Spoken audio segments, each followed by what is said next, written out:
All right. So, social threefolding and free thinking is my subject today. And I think I want to follow suit a little bit with the storytelling. Who was here yesterday evening? Yeah? So almost everybody. Yeah? Okay. So for those that weren't here, it was quite powerful. There was some profound authenticity in the sharing. People went really deep, really fast, I think you could say. And I think it would be amiss if I didn't do all I could to meet that and take it the next step. So, in the way that I can. Yeah. So a little bit about my story, and I'm going to look at it from the perspective of these two questions of freedom of thought, freedom of mind, and social threefolding. Yeah. And for now, before I go into what that means, because I know for some of you it's going to be a pretty new concept. Basically, social thought for the moment. Different perspectives on social thought. So, my story, in terms of freedom of thought, I think you'd have to ground it in a general spiritual biography. Yeah. Somebody's here.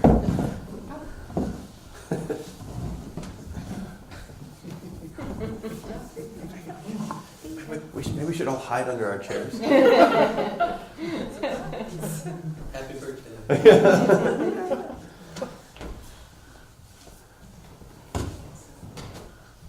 Come in. Welcome. Yeah, you can use mine over there. She's in that one. Yeah, she's mine over here. That's fine.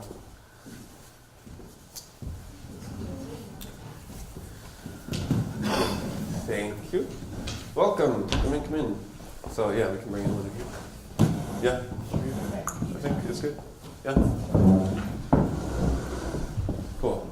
So I was about to tell everyone the story of my life, so buckle up. I'm glad everyone is so friendly about that.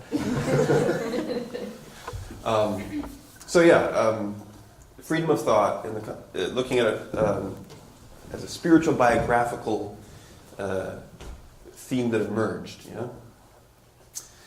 And so my very first memory was actually I was 2 years old, and I fell in a lake, and I drowned, essentially. I'm making this very short, so bear with me.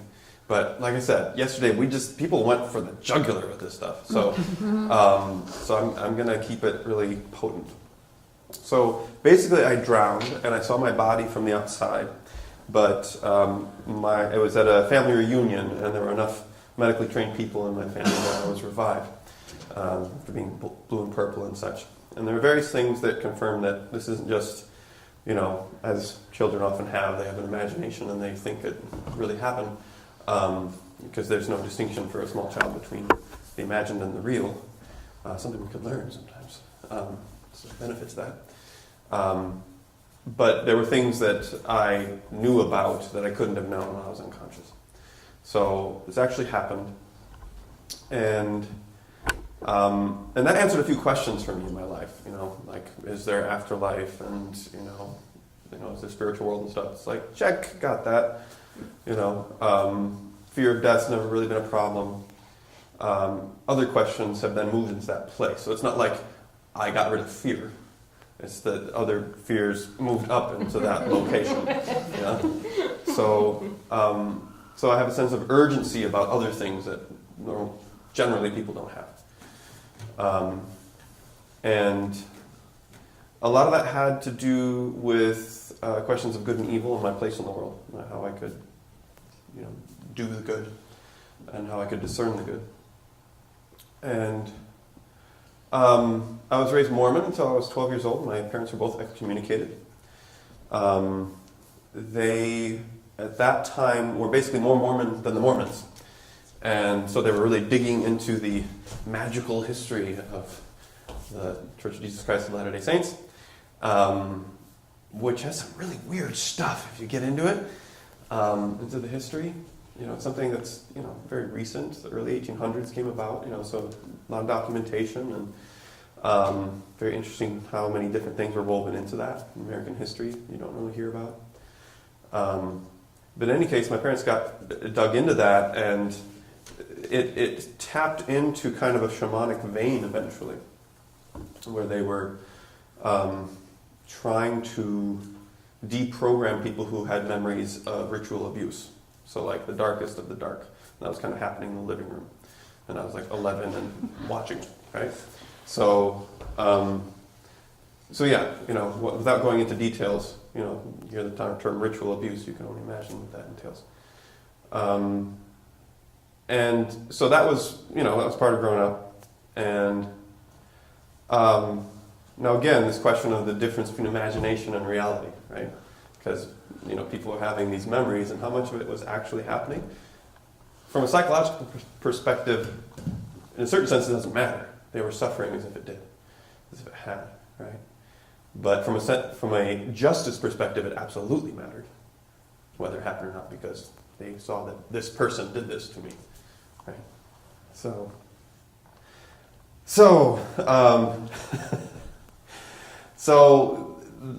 there was a certain definition of the hero that came to me, as a young man becoming at that time, and entering the beginning of puberty and everything. What it is to do the good has to do with like a really direct, intervention with evil forces. So that, I'm going to skip over some things. But that question led me to be generally dissatisfied with virtually all of the options that civilization, as I could see it, was offering me as a path to fulfill my meaning in life. Yeah, like what do you do if that's what you got? These are your goals. What's the path? Where do you sign up? I couldn't really find that. So, but there was this kind of existential hunger about, what was my place in life. And eventually that led me to quit school for the second time in 9th grade. And I discovered that there was a group of young people that was involved in starting high school, which I then joined up with, which is Youth Initiative High School, which still exists to this day. It's about 20 years old now. It's a Waldorf initiative, so it's one step below being officially Waldorf. And students are still on the board of directors with a full vote. Really having a full voice in the school, in its governance and such. They're not the exclusive. I mean, they have a minor role in that, but a serious role. So I was part of the initial students that got that going. Obviously, we couldn't have done it alone. But if we hadn't have really taken a stand, it wouldn't have happened. So that's the name Youth Initiative. So I was part of that. I graduated, and having been really an essential voice in that, looking at my college options, I was very picky, obviously for one more reason, and basically said, no, I don't see anything, including in the anthroposophical movement. I'd encountered anthroposophy at 16 years of age, and it was kind of like being struck by lightning. And I said, whoa, this guy Steiner, he thinks like I think, but better.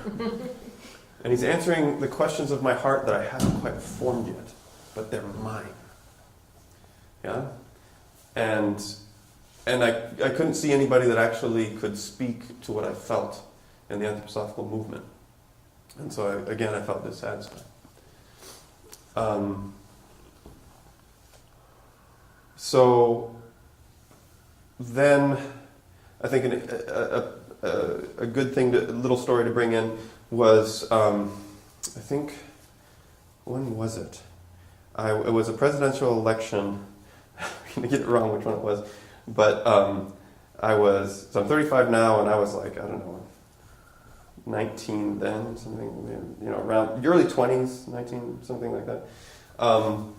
And it was Michaelmas before the presidential election. And I was kind of contemplatively walking in nature, asking the spiritual world, what's my next step? What do I need to learn? And I stumbled upon this turtle's nest that was full of broken eggs. And the turtle over here was also dead. And I looked at it, and I'd never seen this before. It was like, okay, this is my answer. All right, what does it mean? And what I got was, give up your old dead thoughts. You think you know what's going on, and you don't have the final answer. And so I said, okay, who's the most intelligent conservative I know? And a friend who's a Buddhist libertarian, and I went up to him and said, tell me why you're a conservative. And he said, here's Frederick Bastiat's The Law. Read it. It's like 30 pages long.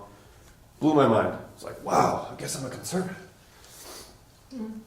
And the essential thesis of the piece is, if you can't do it to another human being, the government can't do it to another human being. That is kind of the bedrock of what is now called conservatism, even if, just like any other belief system, its adherents don't necessarily adhere so fastly to it. Yeah? So fast to it. But that's it. So, if you get into libertarian theory, it's all about the non-aggression principle. It is peace. That is what libertarian is, and that's the backbone of conservatism. So in case you're wondering what's going on, and if there's moral justification of any kind for, the slapstick comedy we have for political process, there is something. Yeah, there is something. And so that was something that happened pretty early on. Because, of course, growing up in the community I was in, I was a crazy hippie freak person. Did all my drugs in high school.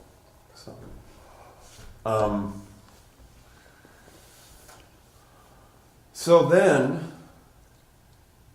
I'm going to try to keep it short. I did a lot of different things, from tree planting. I lived in many different states in the country, working, waiting tables, whatever. I mean, I basically just barely tried to keep my body going so I could follow my questions, which seemed to be so much more important. And eventually I found a eurythmy school, and my interest was not in eurythmy. I mean, I was always a performer and was in theater and did martial arts and acrobatics and all this kind of stuff. But I never got into eurythmy because it just somehow never seemed to be something I'd be interested in.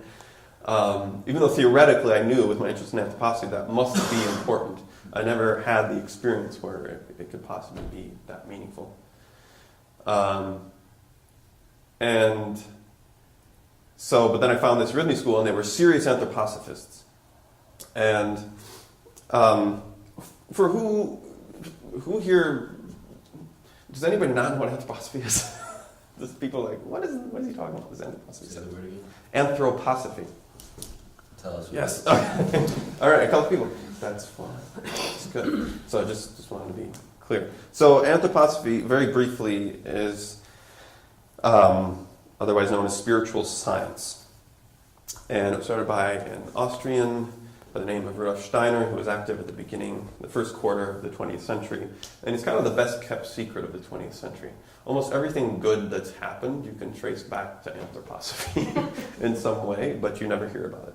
And that goes to the environmental movement, that goes for some things in the political world and business, and but people generally don't know about it.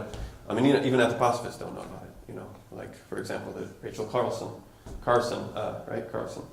who wrote Silent Spring. Where'd she get her data? She got it from biodynamic farmers, right? That is maybe the most important book starting the environmental movement. Would not have happened, or the way it did happen was through biodynamics. Organic farming came from biodynamic farming, etc. So Yeah, people don't know about it. It's kind of behind the scenes, but not because it wants to hide, but because it's so difficult for people to take seriously because it challenges everybody, without exception.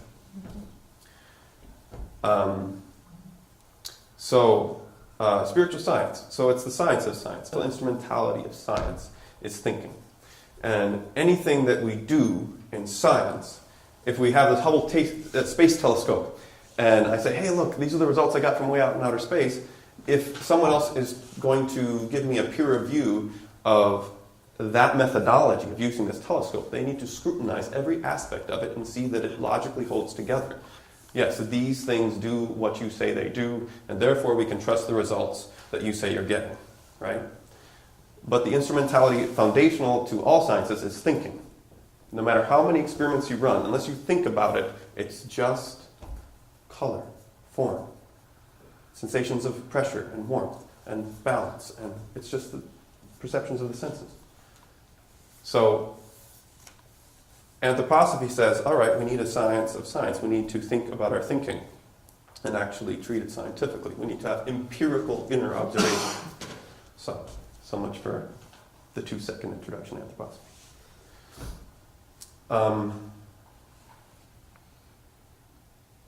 So I went to this rhythmy school, and it was really intense. My teachers were essentially clairvoyants. They could see someone walk across the room and tell them their life story. It's a slight exaggeration, but basically they could do that. And by not just aura or something. This people were movement artists. They would watch how you walk. They would see the tension in your body. They would see how you responded to things, and they could tell you so much about yourself that you didn't know you were putting out there. And with great power comes great responsibility, as Spider-Man will tell us. And that doesn't only apply to the outer realm of, say, pollution and warfare or these kind of things, which we all know about. It also applies to spiritual development. Inner power is still power. And if you're in a place like China, as I was a few days ago, this is very clear to them in their relationship to Tibet. They say, well, you had this theocracy, and hey, communism is better than theocracy, and maybe you don't agree with every way that they've enacted that shift, but there is a point that they're making, and that point in and of itself is valid, regardless again of how that's been applied.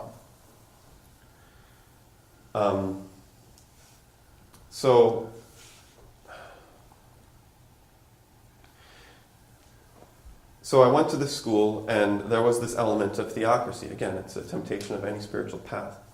You have inner power, you've developed yourself, you've developed your inner laboratory, your inner instrumentality, and you can use that. And, like a martial arts master that can take on a dozen people with no problem, someone that's psychologically masterful can take on a whole culture.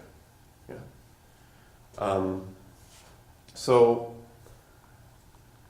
So that was a challenge because there was so much good stuff that I learned there. But I had to extricate myself from it. Yeah. And then I spent some time in Eastern Europe, 2 years, and then eventually went to another year with me school in the Center of Anthroposophic Higher Education, and in Stuttgart, Germany, where they have the Waldorf teacher training, the original Rhythmy School, the Central Priest Seminary for the Christian community, kindergarten training, all that stuff, acting training, all there, and was still disappointed with what I saw, because I really wanted spiritual training, but I wanted it hygienic, for lack of a better word. And so that led me, among other things, but biographically, that led me to now be in the initiative I am now, starting Thoreau College, which will be the first, if we're successful, will be the first 4-year, full-on, bachelor-granting liberal arts college for the whole human being that is founded on the insights of anthroposophy and Rudolf Steiner.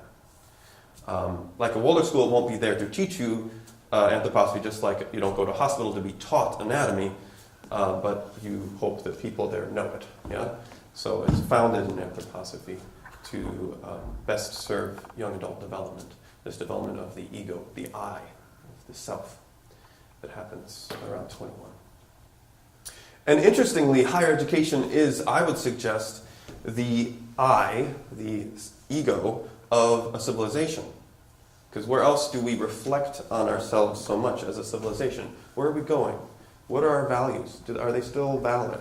Are they still on the right priority, rankings? And do we need a new skill set? And let's develop that skill set. Yeah? This is what we do in our heart of hearts, yeah? This orienting for the world.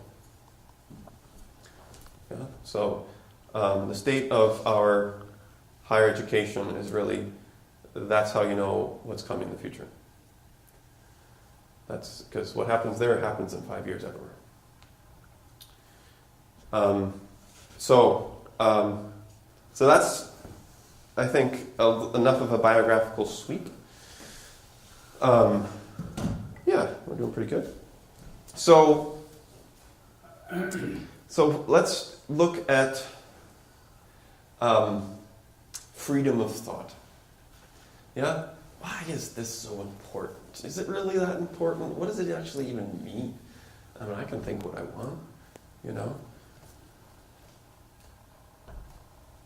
People talk about freedom of speech, but of course we don't have freedom of thought. Freedom of speech is a moot point, right?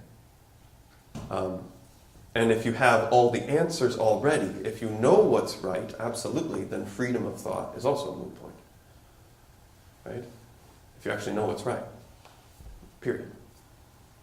Okay? So freedom of thought implies learning, it implies becoming, it implies, the deutschsprachige Leute hier können sagen werden, yeah? It's becoming, yeah? So for German-speaking people, a term that's very useful. Hegel talked about being, non-being, to be or not to be. That is the question. Hegel says, no. To be or not to be is not the question because there's a third option, becoming. Becoming. Yeah. So freedom of thought implies a living quality of thought. Yeah, so freedom of speech and all the things that we take as our liberal heritage from the Enlightenment, they're all predicated on this principle. Yeah? What's very interesting in today's political climate, if you talk to people, intelligent conservatives, and for what it's worth, I would consider myself one of them, the impression on the conservative side is that freedom of thought is now a conservative issue, by the way. Yeah, that's their impression, regardless of whether that's true and what other arguments can be made. That's for intelligent, thinking conservatives. Yeah, not pop culture conservatives, because pop culture doesn't really represent anything but itself. Yeah, that's the impression. So I think just because I'm aware and appreciate the tradition of liberalism founded in Enlightenment values, which classical liberalism, which is now often called libertarianism. This, I think, I just offer that as maybe a little bit of a bridge building. Yeah, because what is the other side of freedom of thought, the freedom of mind? What I was trying to point to in this eurythmy exercise, when I need a certain moment to build up what's my imagination of the world, what am I trying to do? But then if that's all I'm doing, that's not enough. I have to then say, okay, I'm going to use that same intensity to listen to the other person's image of the world and what they're breathing with their heart. Yeah? Yeah? So the obverse of freedom of thought is not, I would say, not just compassion in the ordinary sense, like empathy and feeling with, but self-forgetting. Yeah, self-forgetting, where you're actually to the point of understanding someone's worldview, where you forget that you have a different opinion. Yeah, that's what it took for me to, in that moment with that turtle, Yeah, that was like a spiritual dictate. It was sort of the feeling, but I was asking for it. I said, "What's my step?" I said, "This is what it is." I said, "Okay, I asked for it. Let's do it." Yeah. So that I would suggest, and I'm going to bring this all together. So please bear with me, at least most of it. That to the extent that we have frustration, to the extent that we don't have peace with how things are going, we don't understand. I would suggest. Yeah. And just like, a good coach in a sports team will deliberately make it difficult for a good player so that they can get better.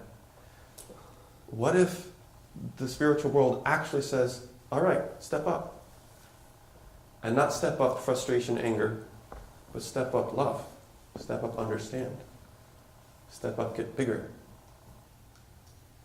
Yeah? Because I believe in you so much. Because that's how much I love you. Yeah? Because I see so much in you, more than you see in yourself. Yeah, more than you think you can do. So that's something I'm trying to cultivate in myself, looking at the world, because, as you can gather from the experiences I've been through, and, there's no sense in comparing them, who suffered the most. I'm not into the oppression Olympics. But the things I went through predisposed me to look at the world through a little bit of a dark lens sometimes. But if I can say, well, this is because I'm so loved. This is because I'm believed in so much. I can lean into that and feel that I'm getting stronger. Yeah? And feel the tearing apart that builds strength. Right? We all know this physiologically, right? Muscle fibers need to tear. Need to literally be destroyed. And that's how you grow more muscle. Yeah? The seed in the ground has to burst for the sprout to emerge. Has to die. Right? These are all just part of nature. So I cherish the leaning in that I'm feeling here, because I know how valuable it is. So the challenge that I see that we're facing in terms of our social forms is related to a broader evolutionary and cultural historical process that some of you, might know about, this like biographical arc of the U, or the bathtub as it's sometimes called. I kind of don't like the bathtub. Okay. Maybe the chalice of evolution, maybe perhaps more ennobling. But this idea of descent and, in a way, death and ascent and perhaps resurrection, in my cultural metaphor that works for me. So that happens both in the individual life cycle, with the childhood coming down, trailing clouds of glory, into adolescence, and eventually taking hold of the world and saying, all right, I'm going to lift this. I'm going to take my part of the weight of the world and I'm going to lift it up. Yeah? But there's a descent. I mean, you compare yourself to a baby, they're connected. As Khalil Gibran says about it, don't try to make your children like you, try to be like your children. Right? Yeah? So they have that already. Yeah? But there's a necessary separation that occurs. And why is it necessary that a young person individuates? Is there a point to that? It's so difficult. Why couldn't we all stay babies? We're so innocent. We haven't done anything wrong yet. Right? Again, in my cultural mythos, it talks about the Garden of Eden and the fall and all this kind of stuff. Yeah, different cultures put it different ways. Yeah? But that process of individuation, somehow there must be some point to that. There must be some reason we can love that. And certainly in the Enlightenment and the values that came about in the Enlightenment in the West, with respect of individuality, the church doesn't tell you what to do. You can have your own mind. You can think your own thoughts. You can create your own movements. You can gather with people, of like mind and have your own conversations. And no one can tell you that you can't. That's your God-given right. Yeah? That's your right just as a person, by virtue of your humanity. As an individual, right? This is a new idea, or it was a new idea at that time, certainly. Yeah? Yeah, maybe other people had thought of it before, but as a evolution of society, that was really new. Never happened anywhere on that kind of scale, right?